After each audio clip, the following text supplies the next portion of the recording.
সোমবার সংসদে পাশ হল ভূমি ব্যবহার নিয়ন্ত্রণ ও কৃষি ভূমি সুরক্ষা অধ্যাদেশ ২০২৬।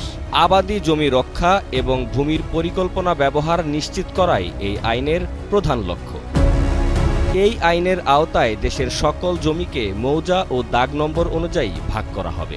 সেখানে স্পষ্ট উল্লেখ থাকবে কোন জমি কৃষির, কোনটি আবাসিক আর কোনটি শিল্প কারখানার জন্য। বিশেষ করে ২ বা ৩ ফসলি জমিতে কোনোভাবেই অকৃষিকাজ বা স্থাপনা নির্মাণ করা যাবে না।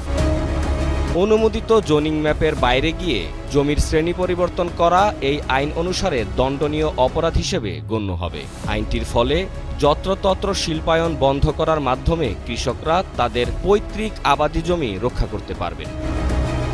নন ইনভার্টার এসির দামে ঘরে আনুন বিদ্যুৎ সাশ্রয়ী ইনভার্টার এসি। এখন 1.5 টন মাই ওয়ান ইনভার্টার এসি মাত্র ৪৮,৯০০ টাকা পাওয়া যাচ্ছে মিনিস্টার শোরুমে।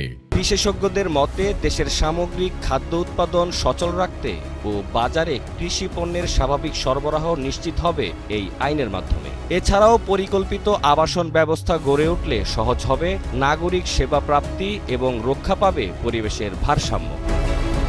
প্রায় ১৫ বছর খসড়া আইন হিসেবে থাকার পর অন্তর্বর্তী সরকার ভূমি সুরক্ষা অধ্যাদেশ জারি করে, আর নতুন সংসদ তাদের প্রথম অধিবেশন শেষ হওয়ার আগেই পাশ করল এই আইনটি।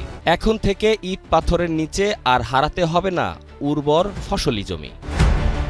আইনটি কার্যকর হলে সবচেয়ে বেশি উপকৃত হবেন দেশের সাধারণ কৃষক ও জনগণ, এমনটাই প্রত্যাশা বিশেষজ্ঞদের। Desk report, Kaler Kantho.